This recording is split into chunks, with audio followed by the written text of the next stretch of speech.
Résumé du Les secrets d'un esprit millionnaire, maîtriser le jeu intérieur de la richesse, de Harvey Kerr, partie 1, votre plan financier. Nos finances ne peuvent pas croître plus que nous-mêmes sommes en mesure de croître. Cette croissance n'est pas physiologique. Il s'agit de grandir psychologiquement. Notre subconscient a son propre modèle avec lequel il gère les circonstances de la vie. Ce modèle détermine notre parcours financier ainsi que jusqu'où nous pouvons aller dans notre réussite financière. C'est ce qui est invisible qui détermine ce qui est visible. Autrement dit, notre réalité financière, visible, est le fruit de la graine, invisible, qui est notre subconscient. Lorsque nous avons un historique d'échecs financiers, à moins que nous ne reprogrammions notre subconscient, nos réalités ne changeront jamais et le succès continuera à nous échapper.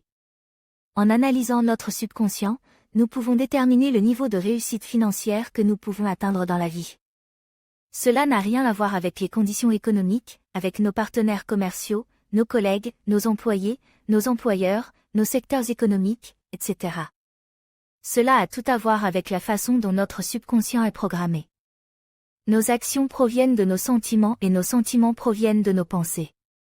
Notre richesse, notre santé, notre poids, nos relations et tous les aspects de notre vie sont le résultat de la façon dont notre subconscient est conditionné par les mots que nous entendons, les personnes que nous prenons comme modèles ou par des choses qui nous traumatisent.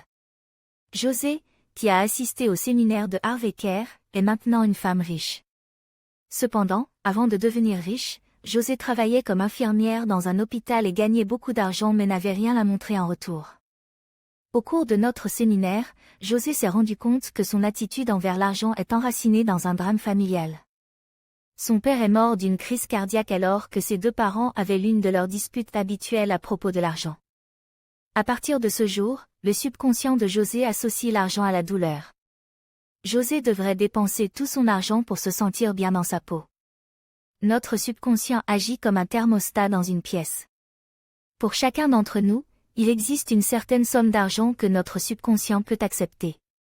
Si l'argent dépasse ou est inférieur à ce niveau, notre subconscient l'ajustera en provoquant soit une perte, soit un gain.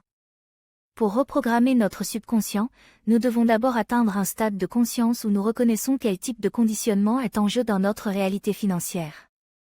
Ensuite, nous devons comprendre comment ce conditionnement fonctionne et nous en dissocier.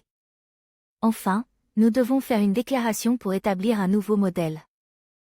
Harvey Kerr, Les secrets d'un esprit millionnaire, maîtriser le jeu intérieur de la richesse, page 17 à 56.